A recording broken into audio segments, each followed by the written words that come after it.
Hello and welcome, students. Today we are going to start the very first class for class 8 chemistry. So the very first topic that we'll discuss today is from chapter 3, that is language of chemistry.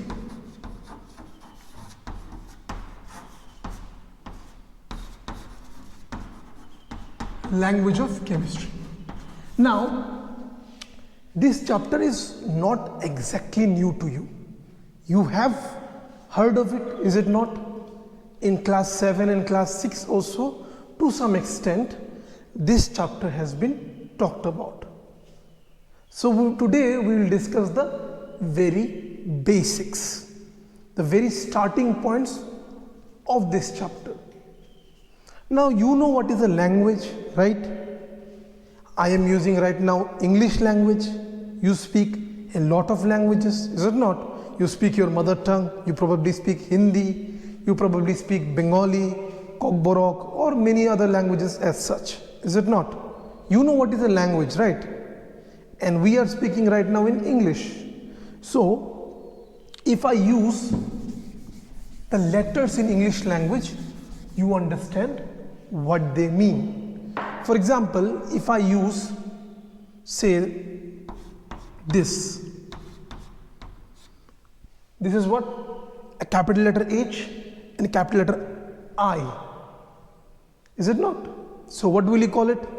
Well, you will say, sir, this means hi. Is it not? Obviously.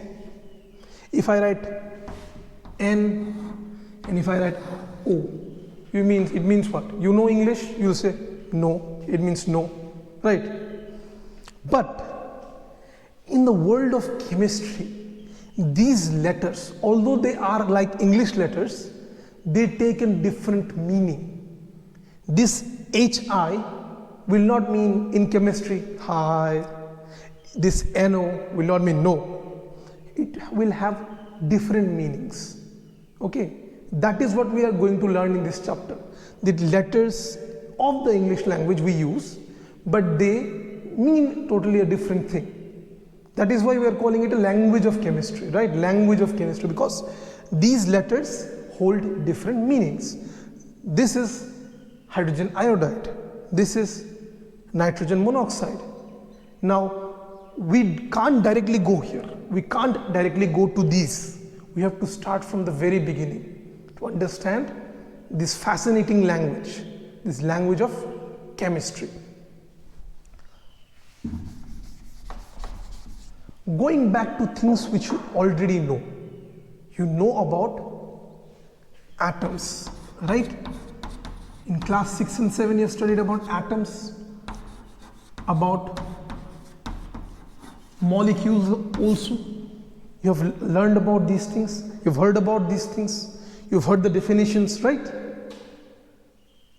You've heard that atom is the smallest particle which may or may not exist independently. However, it is the smallest particle that can take part in chemical reactions, right? We have another chapter which we have discussed in the first term, the structure of atom, where we talk about the atom in general. However, today we are not discussing about the structure of atom. We are not discussing about the nature of the atom, but today what we are discussing is how do we represent it. We don't always draw, is it not? We don't always draw the structure of the atom. We can represent it with symbols, right? That's what you have always seen. You've seen in class 7, you've seen in class 6, right? Many of you can tell me also, if I write this, what does this mean? All of you know it, is it not? Or most of you should know this one. This is what? You will say, sir, it is hydrogen. Obviously it is hydrogen. But then, what is this?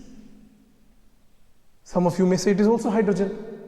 Yes, this is also hydrogen. This is hydrogen, this is also hydrogen. But then what is the difference?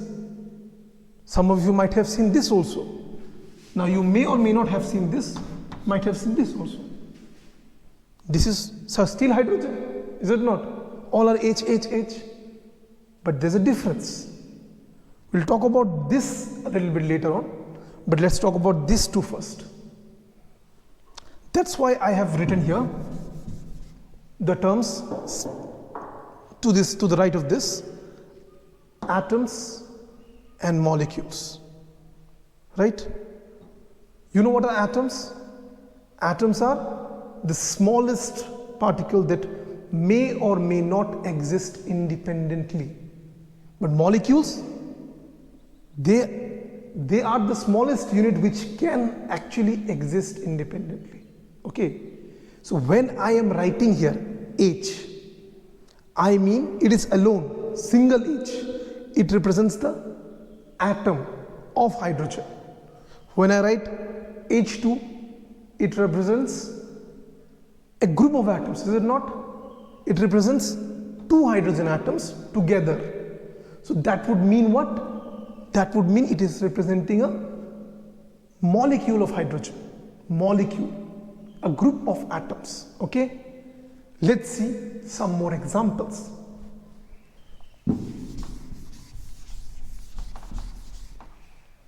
A list of symbols of all the elements, or not all, but most of the elements which you require are given. Okay, the list of elements is given in your book. We'll discuss about some of them. Let's see. Let's talk about, say, Cl. You know, it is a common symbol. This element, Cl, you understand? Now, what are elements? Element, I'm using the word element. Is it not? We will come across these terms now. Atoms, molecules, also will come across elements and compounds.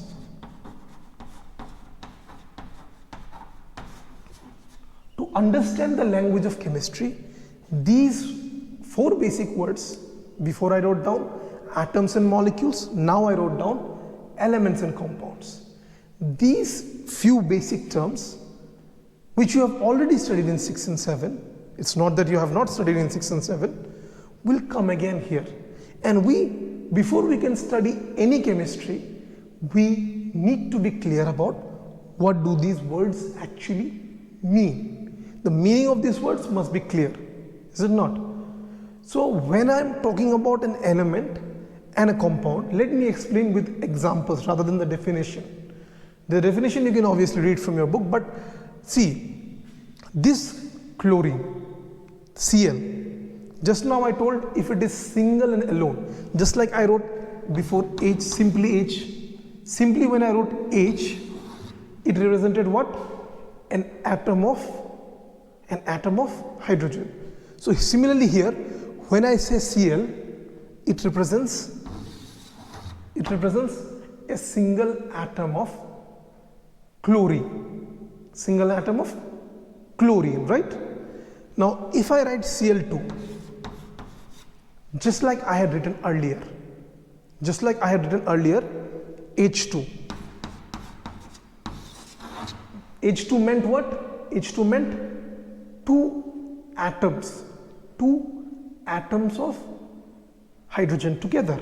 So we called it a molecule of hydrogen. Okay? And here Cl2 also means what? Similarly, two atoms of chlorine together. So it is no longer representing an atom, it is representing a molecule. It is representing a molecule of chlorine. Okay? Molecule of chlorine. Now, whenever this symbol, okay, it is representing a single atom, we call it a symbol. Remember, this is a symbol. These two are symbols. The single H is a symbol, the single Cl is a symbol.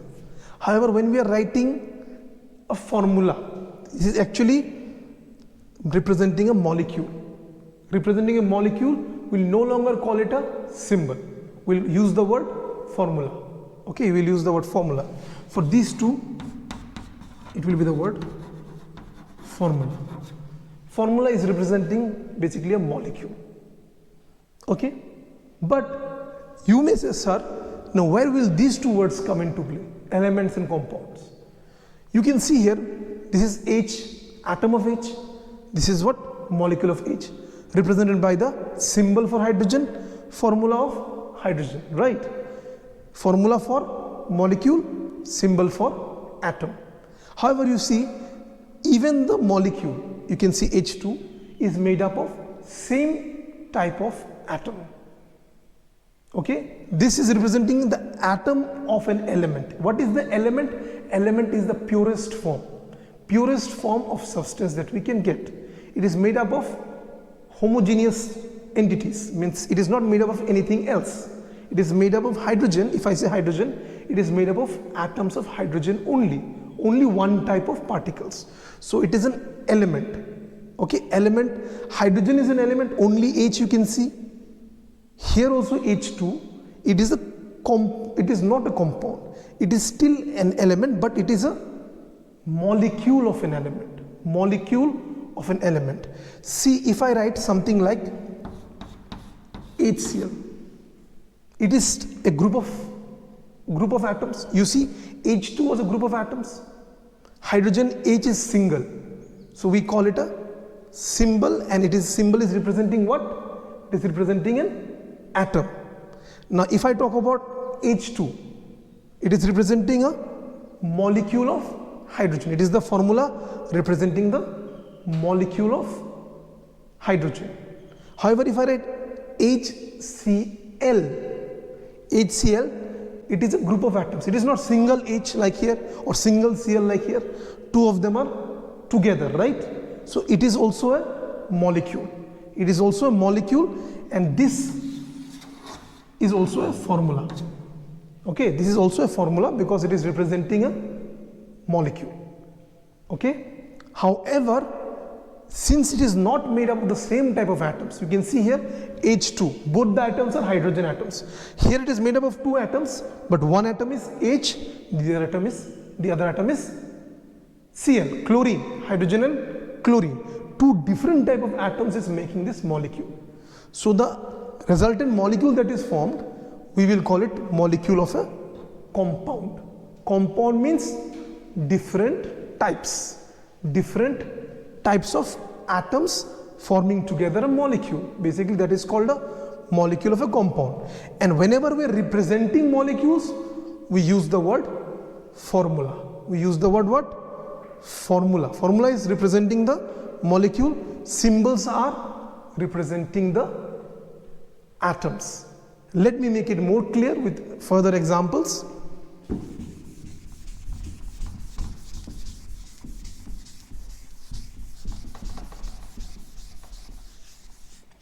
This distinction needs to be understood very well. I did not delve into the definitions, but how to identify it when you see it. For example, if I use something else, say I use O. Now you are familiar with this, is it not? Is it O alone? There is nothing else, only a O, is it not? So only a single O, what does it represent? It represents an atom of oxygen. This O is what? Symbol of oxygen. Symbol, we use the word symbol of oxygen. Now these things are very basic. Some of you may already know it from class 6 and 7. Is it not? This is called a symbol of oxygen, O, and it is representing what? An atom of oxygen. Now if I write instead of O, O2, it is no longer representing an atom. It is representing what? Just now we learned this. It is representing a molecule because it is no longer a single oxygen. It is a group of atoms. So it is representing a molecule of oxygen. Okay? And if it is representing a molecule, we cannot call it a symbol. Otherwise, it's the formula.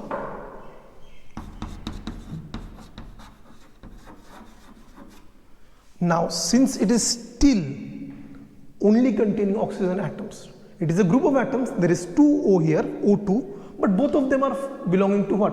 Oxygen. So it is still the molecule of an element. This is still molecule of an element. Molecule of an element.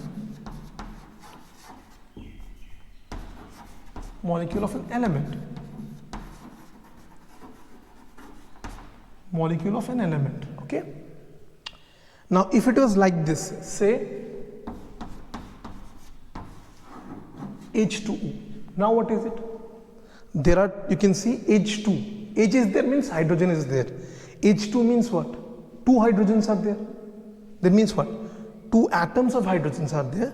2 atoms of hydrogen are there along with a atom of what? Oxygen. We usually call it what? Water. We usually call it what? Water. And it is actually what? Is it a compound or an element? It is definitely a compound. How can we tell? By looking at the representation itself, we can tell. There is very clear distinction between elements and compounds. We go into the properties. But today we are not talking about the properties. Just simply by looking at the representation, we can tell that it is made up of different type of atoms. Is it not? Hydrogen atom and the oxygen atom, the group of atoms. So it is representing a molecule of a compound. And what is the name of that compound? Water. Is it not? Water. So it is representing what? Molecule definitely of a compound. Do you understand this difference? The difference is to understand. The point today is to understand the difference between a symbol and a formula, and the difference between an element and a compound. In way of representation, how we are actually representing it on the page. Because as I told you before, going back to the starting today, that I told in English language, this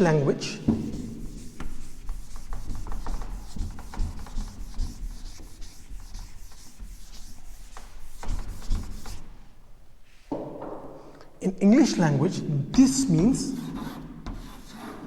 no. In the starting we told today, but in the language of chemistry, it is not no.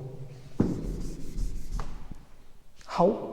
Again, going back to the individual meaning of these letters, it is not driving the meaning from English language.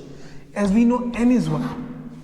N is a symbol, right? Because it is alone, single N. Symbol of what? Symbol of the element nitrogen. Try to recall. You have studied this in class 7. It is a symbol of what? Nitrogen. Right? So it is symbol of nitrogen, symbol of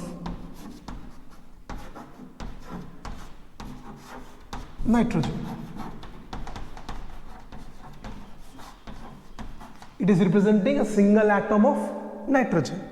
Now also, just now we discussed symbol of what? Symbol of oxygen. And since N is alone and O is alone, they are representing what? They are representing simply the atoms. But here they are together. N and O are together. Then it is no longer nitrogen or oxygen. It is the compound of nitrogen and oxygen. Do you understand? Compound. Why? Because two different type of elements. One is nitrogen, atom of nitrogen, atom of oxygen. Two different types. So it is a compound. And it is a molecule also. It's a molecule of a compound. Molecule, why? Because it is not alone. It is a group of atoms. So it is a molecule of the compound between nitrogen and oxygen. Now this particular compound is known as nitrogen monoxide.